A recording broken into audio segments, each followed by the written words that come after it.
Hello and welcome to the Hero Spouse. I am Kendra Ruth, back again after a week off. Let's get down to business. Today I'm going to answer your questions about marriage and midlife crisis. I am going live in 3 places. I'm going live on YouTube. And I don't watch YouTube as I'm doing this, but I do watch the 2 Facebook pages to see if that it's working and watch any questions coming in from there, as well as on my camera screen. So you are either watching on YouTube or you're in a private Facebook group where your comments are kept safe. Only those within the group or who are members of the group can see them. Or you are on a public Facebook page. If you comment from that page, your Facebook friends may be able to see what you comment. They may even get your notifications. So I'm going to go and post which group you are in so that you know, since some of you may not know that you're not in the safe group. While I do that, I will also be including this time, I am including a link to my free webinar, Overcoming Your Barriers to Detachment. I've given it twice this week. I have 2 more to give next week. And if you're interested and you haven't signed up yet, you can register for that. The link will be here. So hold on. I've got the public one and I will refresh my screen. That will also tell me that I am coming in and it's working. So good, there we go.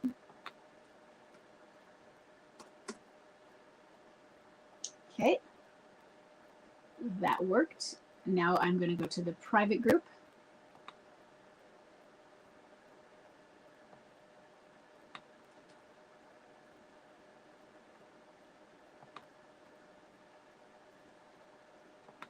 And, okay.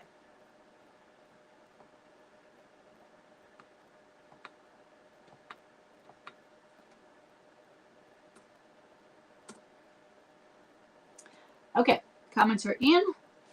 We have, so far, we have everything is from what had been submitted last week. And other than Wendy, I just got yours. And since you had one submitted, I'm adding it to last week's. I haven't printed it out, but I have it on the screen here. So I'm going to try and remember to combine, to put those 2 together. In fact, I'd rather answer first your more recent question. But we're going to see how many I can get through because there are 10 of these. I don't think I will get through 10. So, number 1. We have an anonymous female left behind spouse. Her bomb drop was October of 2021. Date of marriage is 1996. She has a vanisher. And she's not yet familiar with energy levels yet. So she doesn't know what energy level she has. She says that he left on November 11th of 2021. He has blocked me from all contact and he has an alienator. I think they've been seeing each other for quite some time. I caught her at his camper in February. This was one I started to read when I was able to get through one question when I tried to pop in on Friday. So I've read this before, but haven't answered it. He has said hurtful things to me like, I haven't been your husband for a long time, and I was going to leave you a long time ago, but waited for the kids to get out of school. He served me with divorce papers 2 weeks ago. He used bogus grounds because he doesn't have any. I had to counter with adultery. Is there any hope left for us at all? I love and want my family to be together, and I pray for him daily. Yeah, there is, but I'm not going to tell you that it's, a high probability or not. Because this is a midlife crisis, and vanishers are harder. We don't know for sure how much of a vanisher he is. Probably if you haven't had very much contact with him. But vanishers are the distant contactors. It means you don't have any contact with them. Off-and-ons are the other distant contactor. It means you have very little. That could be once every 3 months. That means texting counts as contact. Emails, contact. All of those. Any communication coming between the 2 of you is a contact. So vanishers and just distant contactors will have a lower chance of reconciliation. How do you reconcile when you don't ever contact each other? None of this, if it's midlife crisis or if it's anything, there's always hope that somebody will change their mind, that somebody will grow and transition and regret their actions, and their spouse might still be there, not waiting, hopefully not waiting, but standing. Standing isn't still. That means you're not waiting. You don't put your life on hold.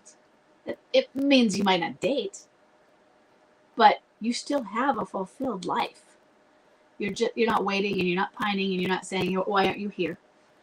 You're giving them space. Everything you're describing is just typical. It's typical for an MLCer. I haven't been your husband for a long time. Yeah. They rewrite history, so that might not be true at all in his mind. In other words, it might be true to him now, but 3 months before bomb drop, he might not have been in that place. Or a year before bomb drop, depending on where their trigger is as well. And then he says, I've been waiting to leave for a long time. I was waiting for the kids to get out of school. That's not always untrue, but it is more true of women who leave. Not necessarily midlife crisis, but women often make the decision years before, and then they're just waiting for when the time is right at a certain milestone, such as when the kids are out. And that's not uncommon. What happens, and this isn't a midlife crisis issue, is women just give up. They've been nagging and criticizing, and then they stop, and the man thinks, she stopped that. She's accepted me for who I am now. No, oftentimes when you hear her stop, it means she's given up, and now she's just biding her time until. And until is something she decides. She defines when that is. Hold on, I'm going to plug in my computer so it doesn't go off. But in your situation, you're dealing with a standard midlife crisis. What I want you to do is I want you to learn what that means. What is a midlife crisis? Because everything you've described is just, it's what it is. It sucks. He doesn't have, he filed for divorce. Yeah, they do that. Some of them wait longer. Some of them are faster. Some of them don't do it because it's just not on their mind. Why should I have to file the paperwork? Why should I do the work?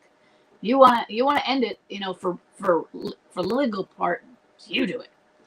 Some don't. Some take action. Is there hope for you? You had to counter with adultery. That's honest. You need to do it. He needs to know what he's doing. So that's not going to ruin you. But let's say he knows you're standing and he wants to manipulate that and use it for his advantage. He might say something like, well, if you didn't file for that reason, maybe I would have changed my mind. It's not true.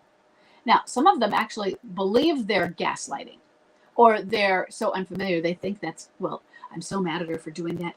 If she hadn't done that, I could forgive her. And they believe that, but it's not true. Chuck said all sorts of things like, if you'd just done this or this, I would have come home and stayed, or I would have come home sooner. And often with those things, I said, Chuck, I did do that. Didn't work. Or it didn't work as an immediate thing to solve or fix. Some of the things you do, they work, but they are long-term. They're seeds, and they get planted. The thing that you need to focus on is healing you. Because whether there's hope and you get to reconciliation, whether you don't, the things you have to do are exactly the same. You have to heal. Because if you don't heal, a reconciliation wouldn't work anyway. Okay, I'm going to move on to number 2.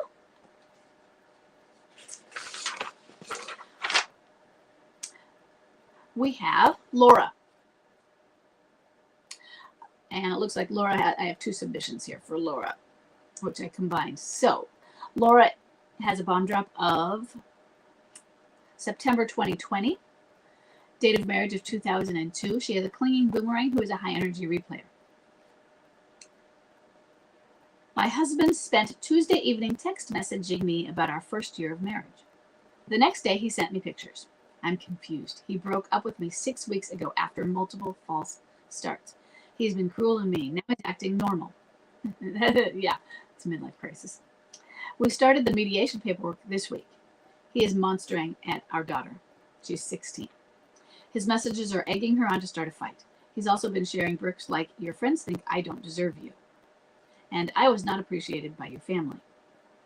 Well, right now he doesn't deserve you, but it's something else. Submission 2. I'm just going to go on. My husband is reaching out after no contact for 6 weeks following our last false start. I think he's fearful, avoidant, and I'm afraid he's friend zoning me. He was very cruel after the last breakup and now acts like things are good and normal. If you look at our text messages, they appear that way. How do I respond to the messages? On Sunday, he sent me one that was nostalgic, a nostalgic picture. I sent 2 pictures as a response and he didn't respond. Monday, I sent him a picture and he didn't respond. Tuesday, we talked about the kids after I sent him a picture of our daughter's report card. This morning, he sent me an article about melatonin being dangerous for kids. We texted for an hour and a half what's going on. What's going on is, I think, something you know. You have a clingy boomerang. And they text you for no reasons. They want it to be normal. They want to bring it back to normal. Now, how does that make you feel? Would you like it to be normal? I think what's confusing you is it's like rug sweeping. It's like, okay, we're not going to discuss all those problem things. Right now, no, you're not. Because he's in a midlife crisis, and what good is it going to do you anyway? There's some things you can say, you know what, this isn't working for me. It's really bothering me. You can call him on it and his cruelty from before. But what I want you to do instead is when he wants to come home again, say, you know what, you're not ready. You're not ready until you recognize how you've treated me previously and that you're not going to do that again. And I need you to realize that if he cycles and comes home and goes away, or maybe he hasn't moved home, but if you've started to have some reconnection and then he pulls back again, there's going to be that. There might be that cruelty. Some will just withdraw and you won't hear from them. Some will do that with the cruelty. I don't want you to put an expectation behind or make it be as though if you come home, we're signing a contract in blood. They can't hold up. They won't hold on to vows and contracts in this. But he's not yet ready to face it. They will come in with apologies. They won't come in with remorse. That is a lot deeper. And I think you're looking for something deeper right now, and you're not going to see it. They might come in with guilt and shame. I feel so bad for what I've done. And yes, I know I've hurt you. And they don't recognize that they're not feeling this remorse. They don't get it. I apologized. Why don't you get it? You're still not, they're still not having a full understanding of how they hurt you. And they really do wish, can't we just drop it? You're the one holding on to this. We're not moving on because you can't let it go. That's very common. The thing is, it's not really about you not being able to let it go. It's that they're still doing it. And they don't get that. And then it's not about not letting go. It's about there is a process of healing. And the letting go, say, is right here. The healing is this arc, and then you're over here. So it's like, think of how gum, it stretches. It's still sticking to you during this process of healing, and the full letting go is at the end of that. He doesn't get it. And some of that I want you to accept and understand, that they're going to try and act like things are normal. I like having clinging boomerangs. If you can handle having a clinging boomerang, encourage this contact. Encourage the normalcy of the contact. It's okay. You will have to work on the issues later. And if you can't handle, wow, he's just rug swept everything, then back off. Call him on it and say, you know what, this isn't working for me. But I still want you to work on still having the communications, having the positive interactions, because they are still positive, if you can do that. Now, if it gets to a point where it's gaslighting and trying to say things and take advantage with cake eating, which he might be doing, that will transition it to some other things that you need to do, some different levels of boundaries. Where is he taking advantage of these? But if he's just having pleasant conversations with you and you're wondering, why is he acting like nothing is going on bad between us? Like, he's talking to me like I'm his buddy and we're going through a divorce. Yeah, he's friend zoning you, kind of, but I'm not so against that right now. Because how do you build a relationship? You need to be friends as well. So I want him to feel safe with you. I want you to feel safe with him. And you probably don't right now. I don't blame you. But I want him to feel safe, that he can confide in you, that he can come to you. And if that gets to be too much on the cake eating, if you get to a precipice where it is more uncomfortable and you feel like I'm enabling, pull back. It's when you pull back again. And it gets confusing because there's not a solid answer for it, is there?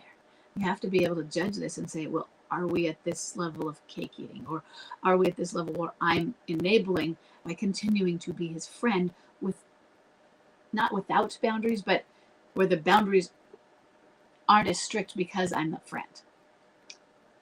And it's a fluid thing. It's different for every person. So it's really hard. Okay. I'm going to go on to number 3. We have an anonymous female left behind spouse. Bomb drop was October of 2021. Date of marriage is 2011. She has a boomerang who is a high energy replayer. She says, I feel like my husband is in a midlife crisis. Okay, this one is a very simple answer. He's in a midlife crisis. How can I tell? He moved out and filed for divorce unexpectedly, and he doesn't want to work on our marriage. He says he's been unhappy for years. He started drinking to deal with me, he said. I know there is no diagnosis, but I'm wondering, how can you tell? Is there hope they will come back to the marriage? I'm sure you've answered this 500 times. So yeah, I've answered this 500 times or so. So much so that I have created a quiz specifically for this. And if you just go to my website. I said this 500 times. Oops. Or so. Then you can take that quiz. I just changed it from, it used to be a pop-up that came over. Now there's a little bar at the top. And the bar at the top says, how can I tell if my spouse is having a midlife crisis? And then take the quiz. So I am just going to give this is my main website. And I'm just going to put the link into each of the Facebook groups. Okay. And you can find that way. And I will try and, if I get a chance, even email this to you. So, did it go through that second one? Yeah, it did. Maybe it did. There it did. Okay. So, that was a simple one, but then you can take that quiz. I recommend that you think your spouse is in a midlife crisis, and this will come through in the results. You sign up for Understanding Midlife Crisis, which is my free course. You will get that link at the end of that quiz as well. Okay. Okay, number 4.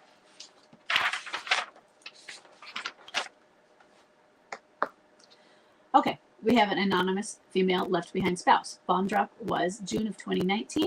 Date of marriage is 2004. She has a vanisher and a high energy replayer. She says legal separation was finalized a year ago. I chose not to respond to his last emails at that time. There was an apology email to my family wishing me all the best.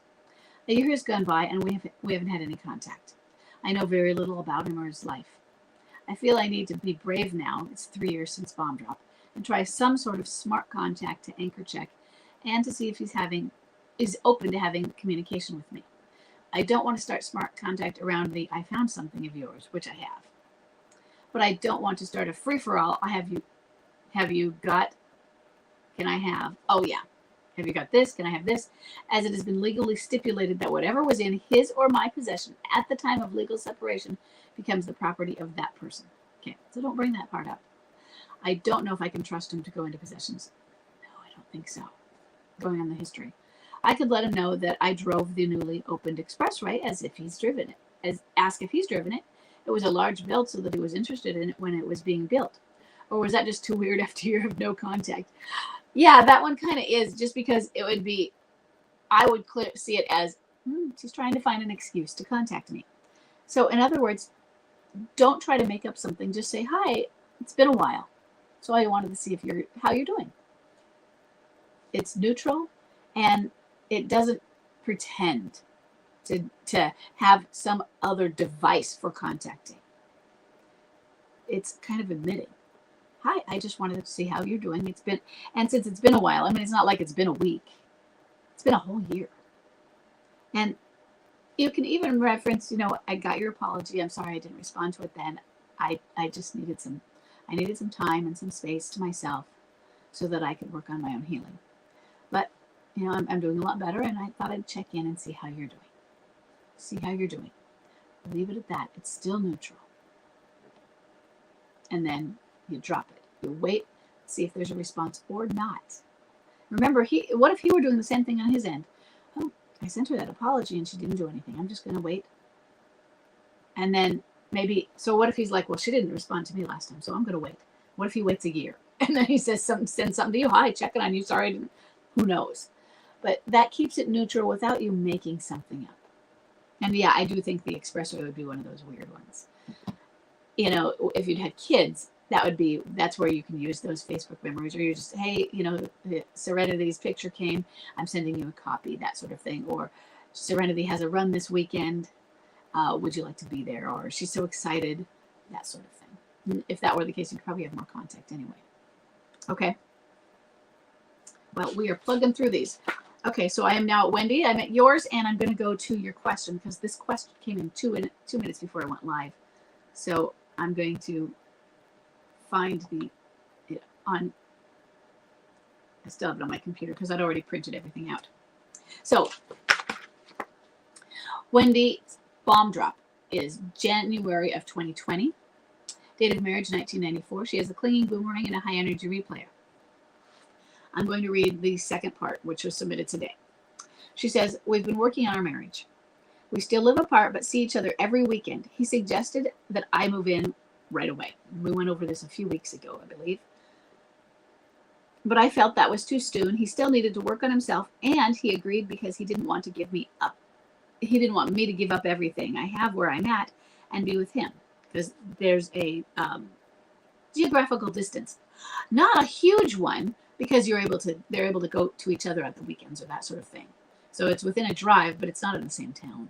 She would have to move to be with him. He could move to be with her, but I think, Wendy, you said you'd be willing to move where he's at. And that's what he would want. So he doesn't want you to have to give up everything where you're at right now. Because things might not work out. And he doesn't want to hurt me like that again. Well, now, so this was what we talked about a few weeks ago, maybe a month or so. He is, again, and this is very within expectation, Wendy. He is, again, very determined that we should be living together. He wants me there every day. He wants to come home at night from work to me, not just having a phone conversation every night. He wants me. I want us to be together as a normal married couple, but why am I feeling so reserved?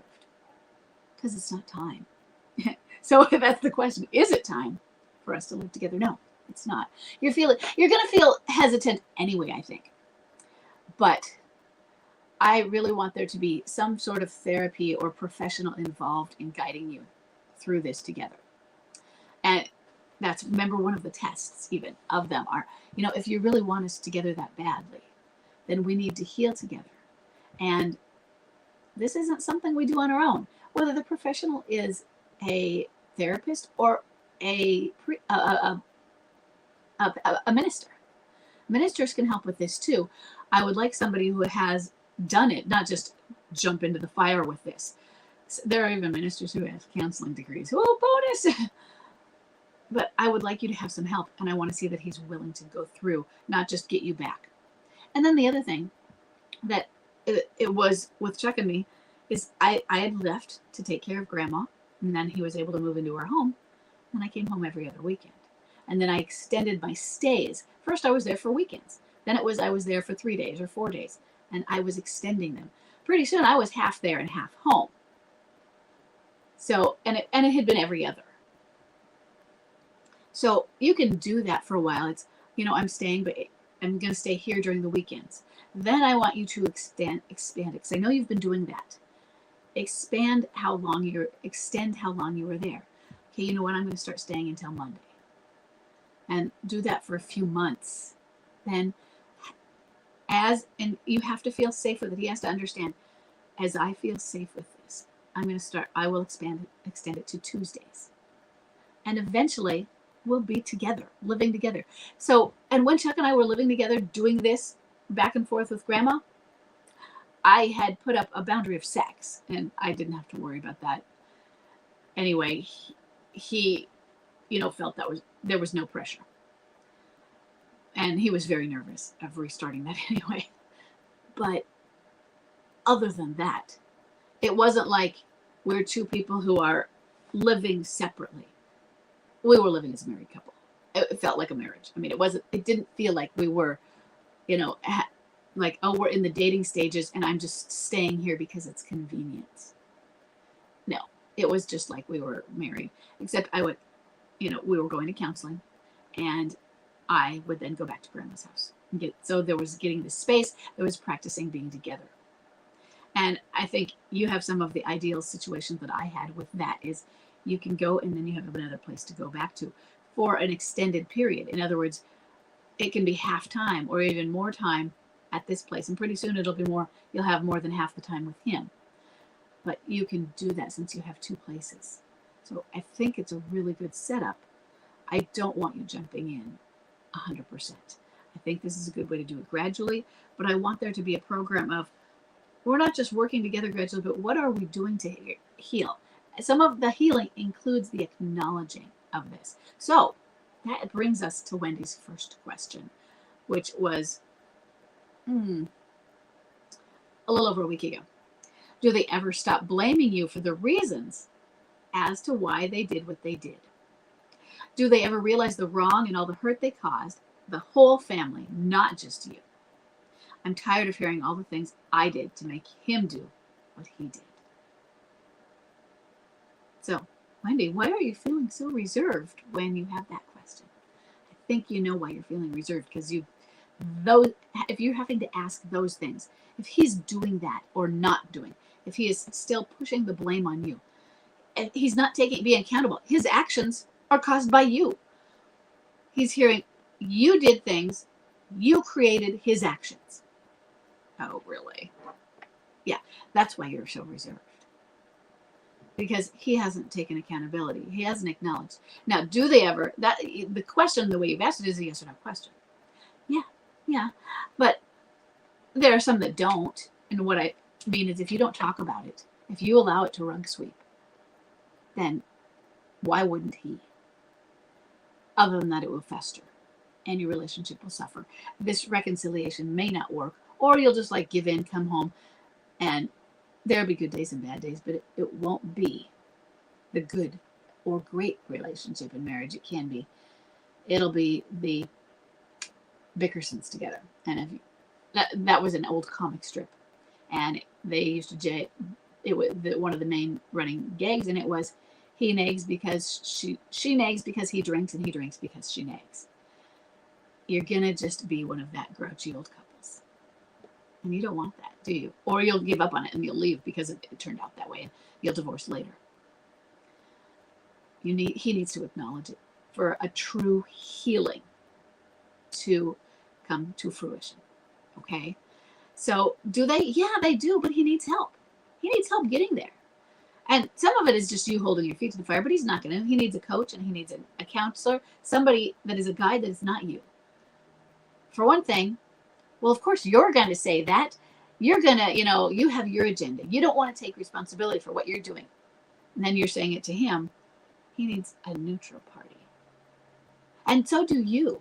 Because, well, but she's doing these things. And maybe that party will say, you're right. She's not perfect either. Both of you can start taking accountability for it. Both of you can figure out what you can do positive. Rather than what the problems are, let's look at the solutions. And I've talked about EFT, emotion-focused therapy, for healing from infidelity.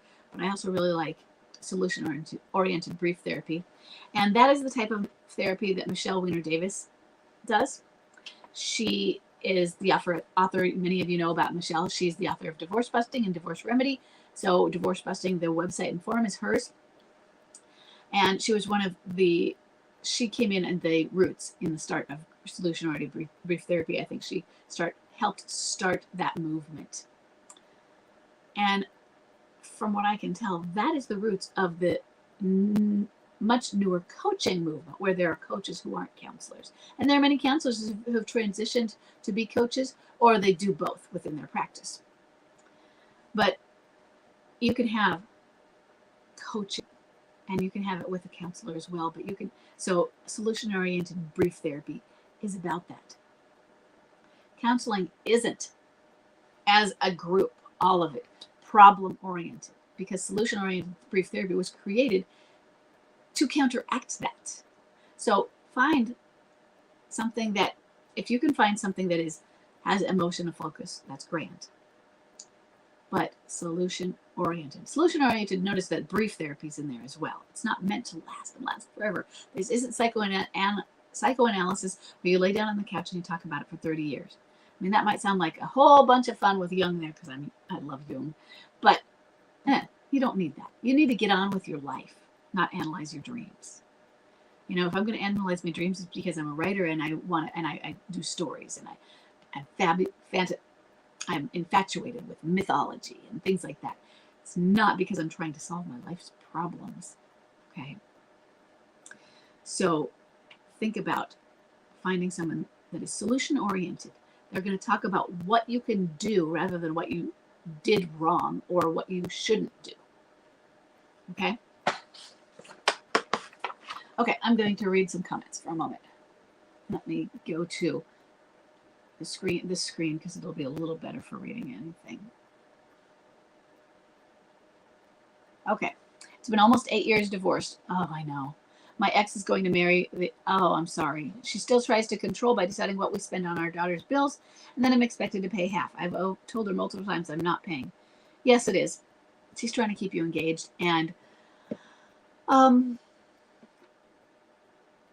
you know, I don't even have a solution for what we spend on our daughter's bills, because I hear so much of so-and-so, you know, that dirty rat, he won't pay for things and he's supposed to pay for half. And how can you determine what's fair and what's not? This happens, what you're talking about, happens in things that are non-midlife crisis, where it doesn't feel like the other's trying to control, but she's like, I needed to spend this for my kids. And he's supposed to contribute, and he's not. And sometimes that's where alimony, where child support comes in, is the child support is meant for that, and then the person receiving the child support chooses the allocation. But going for, is it normal? Yeah, it is. It is. I'm sorry. Okay, I'm going to see if we've got anything on the other side over here. Okay, nope. Okay. And we are going on to number 6. Oh, good. We're plugging along well. So we have an anonymous female left behind spouse. Bomb drop was March of 2020. Date of marriage is 2013. She has a clinging boomerang and a high energy replayer. She says, my now ex-husband is a clinging boomerang and he wants to cake eat. I put a very limited contact boundary in place. Communicating about the children via email. No house visits. So that's the boundary. He's doing everything under the sun for me to remove the boundary, yes. He pleads, negotiates, tries to reason, tells me how much he misses me and us, but also will threaten various threats and goes on monster. I don't want to loosen the boundary. Good. I know it's hard. But his actions add a great deal of stress. That's the point. And I'm already dealing with too much. Should I ask a friend to act as a go-between? Yeah, I love it. And block my email as well.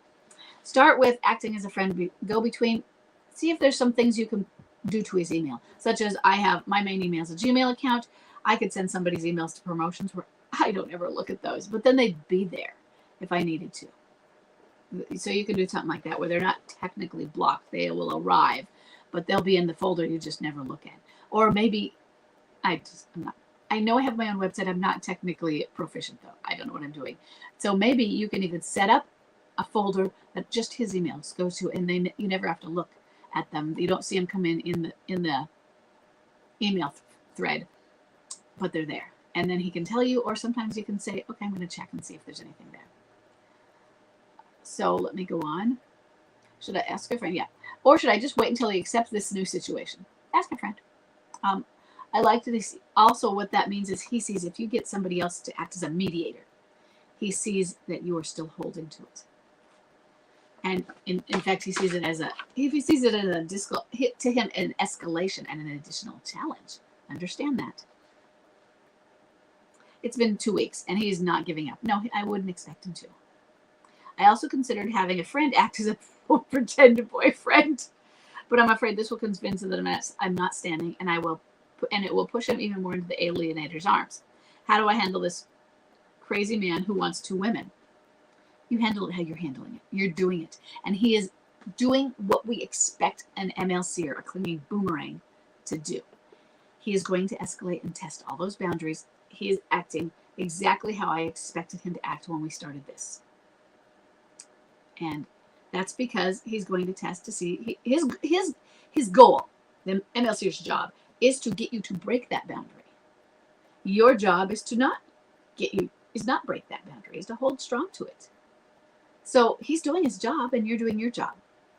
But remember, those jobs are opposed. Only one of you succeeds, right? Although, remember, your job is for the benefit of both of you. His job is for the power of him. It's about power for him. He gets, then what?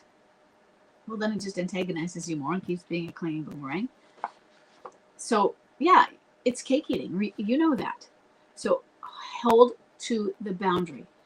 And I know it's going to be stressful and annoying. So, do what you can. See if about getting that. I'd rather have a place where I don't know about blocked emails. I've never blocked one. So, do you not ever receive them? And just, I would think if you can put it in a folder where you're not even looking at it and you don't see it, that might be good, especially if there's anything in those emails that is important later. That could be important in court against him. That could be important if there's an emergency. Somebody can say he sent you an email and it is important. And then you can also determine that he's lied to that person when you check that particular email and it's really not. Because that's the only thing is, let's say after 3 months you said, I'm going to look in the email folder, and you see there's 50 emails from me. You start reading through and then the anxiety goes. So don't look at them unless it's necessary, but you're protected by still having them there. Okay. Now let him know though. I want him to know I'm not going to read your emails. In the beginning, sometimes we say, you're not to contact me. If you do, you may contact me for an emergency. And if you do, yeah, I'm going to read them. That's what I said in the beginning. But then if he's contacting you and you know this isn't an emergency, this isn't a necessary contact, you have to say, you've abused the necessary contact rule. And so I'm no longer going to, I can't take the time to open all your emails and just read them on the off chance that one of them fits the requirements of being necessary. So I'm not going to read any. That means if there's an emergency, you're going to have to find a different way to get a hold of me, because you can't be trusted with the methods you're using. That means when he has the kids and he calls, I would probably answer. But let's say he started even abusing that. And then one day there's an emergency. He and the kids have been in an auto accident and they're at the hospital. And he's abused it so much that you don't answer when he calls. Hopefully the hospital will call you. But then he takes that to court and she didn't even do this. So I want you to have something where you have those, if possible, okay? But yeah, if you can get a mediator, definitely do that. Okay, we are going to move on to are we on 6? These were misnumbered from last time, so we have an anonymous female left behind spouse. Bomb drop was 2018, August. Date of marriage is 1993. She has a boomerang and a low energy wallower. She says, and this is, okay. After moving into a new house in early January 2022, myself and my 2 sons, who are 23 and 25, my husband has gone from dropping over to fix things and helping out to very little contact since a family holiday in February of this year. The 4 of us and my mother-in-law, whom I'm very close to, spent a week at the beach. So that sounds like your sons, your husband, and you in February. And your mother-in-law spent a week at the beach. Oh my God, on holidays, he mostly acted like a moody, sullen teenager. In fact, he took obvious offense to a comment made in jest by one of our sons over a game of cards, creating tension. Another time, I suggested in a quiet discussion about our other son that he just wants you to respect his point of view, which he totally misconstrued and went on about how much attention he had given our son in the last 2 years. It was almost like he misunderstood my words and was justifying his guilt. It was like we were in 2 different conversations. Yeah.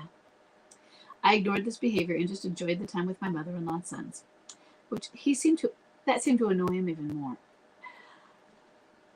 Yeah, that would, because he's feeling left out. He's seeing himself on the other side.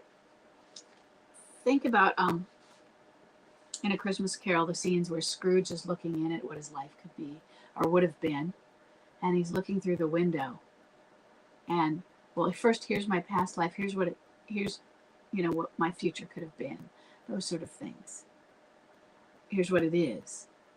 But he's not participating in these. And he's seeing these nostalgic memories, but he's not part of them anymore. And he looks at them and sees how different he was. And how sad he is that he's not there. Well, your husband is there looking in from the outside, even though there's not really a glass partition or, fantasy in a dream world between the two of you. He's left out. And yes, he's left out because of his actions and his mental incapacity. But he's still left out. And it's not because you're leaving him out. And he may or may not understand that, but he's feeling sad by it. And yeah, jealous by it. It's like, well, my mom's even with them and not sitting here comforting me and being mommy to me. It's odd I hadn't seen this side of him since around bomb drop. Oh, yeah. Let's see. Okay. He behaved like a victim, being ostracized by the group, which is just now not how it was. For the last 2 years, he had seemed to be slowly on his way back to his normal, happy self, although no relationship talks. And apart from a hug and a kiss hello and goodbye when he visited, there's no intimacy.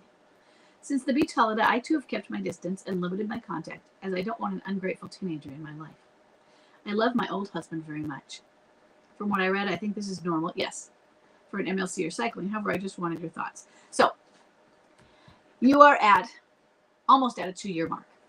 So what may be going on then is he has been reconnecting, coming back. You're seeing his old self, and now he's going back to that part where they revisit. So remember how I've described this. Heart's Blessing described it as revisiting the previous stages to shut the door permanently on them. That's a good way to say it, but I don't want somebody to think if they've moved back, now they have to go forward back through the bad stuff again also. So here's how I describe that. You go through escape and avoid, either as somebody who is a high energy replayer or a low energy wallower. Then you go through liminality. And then you have this bridge that is the bridge between liminality and reintegration, which is the rebirth bridge. And it's a bridge because you go back and forth on it. Oh, I need more correcting, so I'm going to go back to liminality. You try to reintegrate into society, and it's not quite, so I'm going to move backwards. So first thing you can see, that can be part of what it is. Or reintegration can also be considered this, you're on a train, you're on the MLC train, and it's a country or a state. And let's say it's a country and there are cities in there. And there's a city. It's very similar. You have York and New York, Amsterdam and New Amsterdam. You have New Jersey and Jersey. So we had replay. We had escape and avoid. We had liminality. Now we're going to go into this inside reintegration. We're going to have new replay. It's a mini replay. And you might see replay behaviors again. You're going to go there and you're going to see new liminality. Might see liminality again. You might see those behaviors again. And they are revisiting them, but the idea is that it's not as deep, as long. But you can get to this point where you think, I thought we were better. I thought we're getting better. And it had been a few years. You're saying he's been showing improvement for 2 years. And then suddenly he was acting just like he did at the beginning. I thought we'd gone through this. I can't go through this again. And so the reassurance that I want all of you to know is that's normal. And I don't necessarily believe that it happens to every one of them. Or if it happens to some, it's so very quick and we might not recognize it. So don't go around expecting this. Go around understanding that when you see it like this, oh, that's just part of how it works. They go back. They can shut the doors on those issues. They can, tie up some loose ends. Sometimes we see them reinitiating with the affair again, which is very dangerous. Maybe they're trying to find another affair partner. Might not be as dangerous because that might not take. But all of these things, they look like they're acting like that again. But the idea is it shouldn't be as long. In fact, it could be very quick. Could be weeks, could be months. We don't know. But remember that escape and avoid can last itself, the real one, not the new escape and avoid, can last years. So this is meant to just be, I'm going to get closure on each of those phases again, the issues that I was dealing with from there. So that might be what you're seeing. Okay, I said that was number, I think I lost count. I was at 5, this should have been 6. Oh, 2 of these 6. I have a 6 and a 6. How did the number get so odd there? Okay. This was 4, 5, and that was 6. So this might have been 7. I give the numbers so that if I have to look back on the recordings, I can, when I do one of those where it shows the transcript, I can look for the word 7, 6, the numbers, and then go faster. That's why I try and number them. Okay.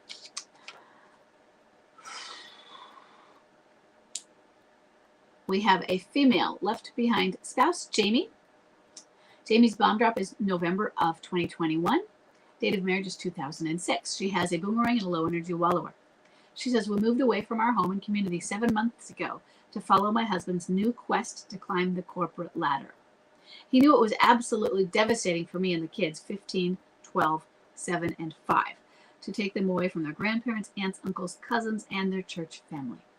We moved away anyway to support him and our family. He was already in a midlife crisis, but I hadn't done the research. I suspected it because he'd spontaneously spotted a sports car, new clothes, started wearing new cologne.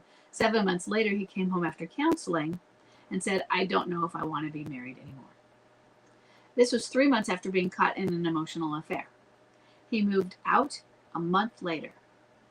My question is, I've decided to move and give him the space he's asking for. I'm moving 1,900 kilometers away to our former community. I filed for a legal separation. He is in support of this move, but I wonder how often he will see the kids. Back to the question, how can I best stand for my marriage while we're so far apart? Now, in your case, I think it's a good idea. I don't typically say, I want you to move away. We usually would say the opposite, but for 2 things, you just moved there. And your family and social structure, the supports you need are with your former community. Let's use, instead of former community, let's say at home. You want to move home, not to a house, but to the place of heart that is home, where you're from, geographically. I think you should do it, okay? Now, how can I best stand for my marriage while we're apart? You maintain contact. He's a boomerang right now. You make sure that the children have planned calls with him, and nowadays, since we have Zoom, they can be on some form of FaceTime, Zoom, Facebook, whatever, and you're there for those. Say, hi, Serenity is here for her 10-minute good night time, and so you start out the Zoom call. You can initiate it. Maybe with your 15-year-old, they'll initiate it. You have to talk to them, but at least the 7 and 5-year-old, maybe the 12-year-old, you get them set up. You're the one starting out. And maybe you can even set up where the 2 of you have a scheduled meeting every week to talk about what's going on with the kids. Now, this may or may not work. It's an MLCer. So this is just something to try. And since he's supportive of you moving away, first thing he might find out he doesn't like it. Or he might find out the space is freeing. I've seen a lot of ones where they do this and the MLCer ends up right back in the neighborhood where you've moved. It's not uncommon either. I don't want you to go expecting it. But I want you to know that often does happen, especially in your case, since it's where you're from. But you're going to have to make some other decisions about what are you going to do if he stays there for his corporate ladder. He chooses that. How are you going to reconcile? Are you going to go back again? And the answer might be yes, but you're going to have to understand that first thing, this is a midlife crisis. You might move back and he's not yet ready, and then you feel more betrayed. We moved for you. We did this. I uprooted the kids again.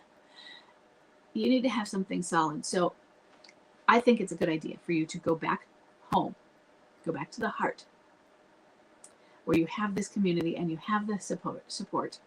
Plus, also, it's not just the emotional support. I'm looking emotional, but also you've got 4 kids. Now, I have 5 kids, and we moved away from family. So I can't call up my mom and say, hey, Mom, can you take Serenity to school today? My mom, she had a village. You need to go back to where you have a village to help you if you need help with the kids. Like somebody pick one of them up from school, take another one somewhere in emergencies. I mean, on Thursday when Elijah had his emergency, Blaze had to go over and get the neighbors. And we're very close to them. We have holidays with them, but Thank goodness we had them, because we don't have that same support system here. Now, before, I think it was just before these, neighbors moved in, when Jeremiah's going to be 9 this year. Jeremiah was a few weeks from his first birthday, and I took him in for respiratory issues, and they admitted him. I had taken the car. All that was left was a truck. Chuck had 2 kids then. We didn't have the other 2 yet at home. And he's like, he had a penny in him. And they had to remove it. And we think he might have got it at one of his visits with his birth parents, with his birth mom. They weren't adopted yet. And so he called the social worker, and the social worker had to come and get him and take him, which is, thank goodness. But what if we hadn't been foster parents at that time? And it was a different neighbor at that time. We didn't have the only reason we had the support system then is because we were foster parents, and we had a social worker who was there to help us. So I want you to get back to that place where you have that social structure, that heartland. But I want you to have an idea and a plan and option. If he says, okay, I'm ready for you to come, I'm going to be better in 6 months. No. Do not run off to him in 6 months and move everybody back. You have to have some form of bigger healing. I don't want to say commitment. It's always going to be a risk. I want you to take that. Because remember what I was saying with Wendy. I want you to have, and he's not going to be ready for this now. You're way far from that.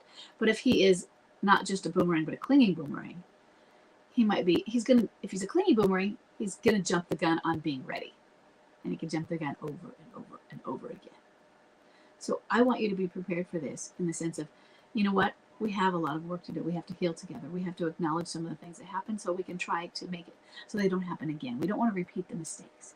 We need to heal together. We all need to feel solid in where we're going to be together. Now, the best thing would be, in the end, and this could be a few years away, that he would come to you. But that might not happen. So you need to decide, are you moving? Are you going to go back to him? If reconciliation requires for him that he would stay there, are you willing? Or would you give it up? And that's where I want you to have, it's a future plan. But I want you to be aware of it, because I don't want you to do it prematurely, because that's what I see happening all the time when somebody doesn't realize how long this crisis really is. Okay? So that's a lot for you to think about. Okay. I had skipped one because I had a similar question, which I'm not really going to get to answer it fully. Here it is. Okay. So I have Michael, and I can't remember what number I was on. Should be 9, if these are now correct. I have Michael. Michael's bomb drop is October of 2021. Do we have a lot of those? This is the exact same date as several that I've said today, because I only read the month, but the date is the same too. The date of marriage is 1998. Contact type is an off and on with a high energy replayer. And his question is: narcissistic behavior, specifically covert or overt, or covert or vulnerable narcissism, something that ramps up before and during a midlife crisis? Does it fade as they come out of the tunnel? Thank you for your effort. Okay. Now, first, I'm going to answer without the covert vulnerable, which I've been trying to read up on it due to the question that is after this. But I'm not versed in it yet. Covert and vulnerable actually aren't the same thing. A lot of the videos are saying a lot of people think these are the same, but they're different. So, but I haven't fully understood it enough to now repeat what I've been learning. But I am not as very well versed with covert, because this is a new buzzword that has started coming out, and I started studying narcissism, which is the standard, I'll say standard, but grandiose, ages ago. It's what we all know of as narcissism. And then covert started to come in. Oh my gosh, not a covert, that's scary. The one we couldn't see, and it was hidden, and it slipped under. So I'm going to answer this basically is, does narcissistic behavior ramp up during MLC? The answer to that, not specifying what kind, yes. Okay. Does it fade as they come out of the tunnel? If they are not a narcissist, if they're not really a narcissist, and I say all the time, MLC is like, and this is especially for the male MLCers. So you might have a female MLCer who is showing narcissistic rather than borderline tendencies, but I just from what I can see, it seems to me that males are more narcissist, females are more borderline, and that goes with alienators and the MLCers. So we see female alienators showing borderline tendencies, but so female MLCers as well. But does it ramp up? Yes. Does it mean they're a narcissist? No. If you have somebody who was a narcissist, who really is clinically a narcissist, a narcissistic personality disorder, then I wouldn't expect it to fade. But MLC is like a temporary narcissism. So of course, that if it's temporary, it's isolated to this. And it's when we go through certain things, we tend to, fall into negative coping skills. And that is going to include some narcissistic tendencies. And so, yeah, it ramps up. And the idea then, if they're not really a narcissist, they're in the sense of personality disorder, then yeah, it is isolated to that. So it would fade. Now, covert vulnerable, some of the things that I've just been able to understand is that they are, instead of being the grandiose where I'm superior to you, they think highly of themselves. We call them the cocky ones, but sometimes we are, even if we recognize they're overcompensating. This one is more feeling of shame, feeling like they're not enough, and more in a covert way. So they have a more fragile ego, whereas, sure, we think of the others as the grandiose as fragile, but they aren't showing that. They have a very thick armor. They're arrogant. Like I said, there's that superiority complex. There's less stability and more victim, poor me victim, showing the weakness side on the covert. But remember, I'm just starting to look at this. They're more feeling of the shame. They feel inferior, that sort of thing. Where, can you imagine somebody who's a grandiose narcissist feeling, showing that they feel inferior? No. There, it's superiority. So that brings me to Dee Dee's question. And I'm not going to answer it. I'm going to read it because I'm going to try and I'm still working on this, Dee Dee. Dee Dee's bomb drop was January of 2019, marriage 1994, boomerang and high energy replayer. And she's just asking me if I can explain more about narcissism and midlife crisis. And she asks about the covert. I find that along with detachment and boundaries, I've found many online strategies for communicating with a narcissist describe exactly how I need to approach interactions with him. And you actually had some terms that I wasn't familiar with, such as, she says, examples, gray rocking, yellow rocking, and firewalling. And I'm not familiar with those. I wonder at times if he was just hiding this better before and now just showing his true colors. I get that all the time. Where, well, maybe this is just who he was. And maybe that's why we think he was a covert also. I don't know. And I was just blind to it. Or because he's an MLC, this is what the monster is. And it is possible for him to still come out of it. True NPD does not go away or improve. He had a mild head injury about 10 years ago. I also wonder if that plays a role. And that could play a role.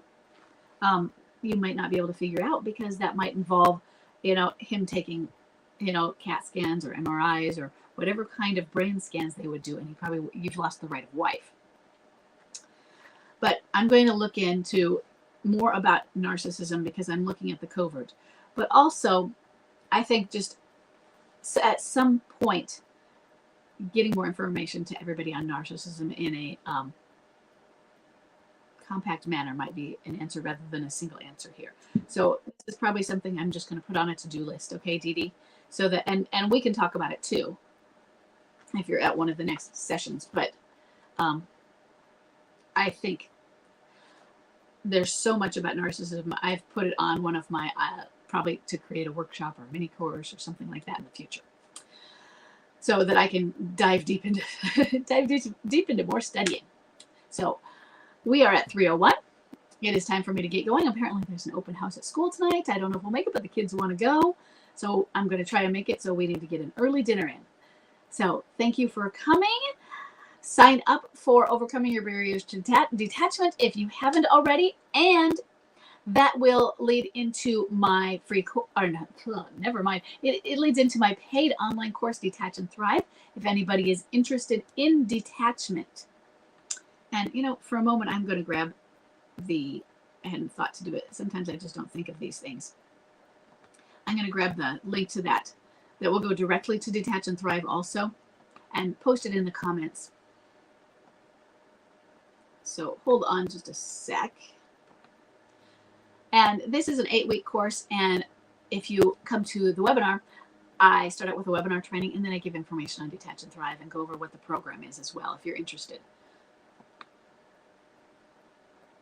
So let me put that here as well. Okay, got it in one. Got it in the other. Okay. And Belinda, I'm going to read yours just really quickly, okay? Bomb drop was 2017, June. He's been living with the alienator since. Lately, he's connecting with his parents and friends from before bomb drop. Well, you know what that means. A few weeks ago, he had a short conversation with his dad, and this was the first time his dad could ask him something personal. And he asked if he was happy. He wasn't. Then Dad asked if he thought of me sometimes. He answered that of course he does, because he still loves me. Dad said he could ask him anything. Then he asked how his dad ended his relationship with a very manipulative girlfriend over 60 years ago.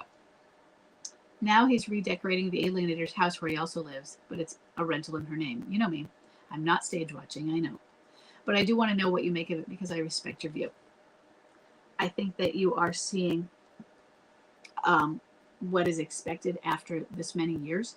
He's starting to come to recognition. He's starting to think about you. Now he needs to know that you're there. Does he know? That's what I want to know. Is he thinks about you, loves you, he's redecorating her house, he lives there. What does he know about where you are? And I don't mean geographically. Where you are in the relationship, and that means where do you want to be? How much does he know? Because that will dictate your actions.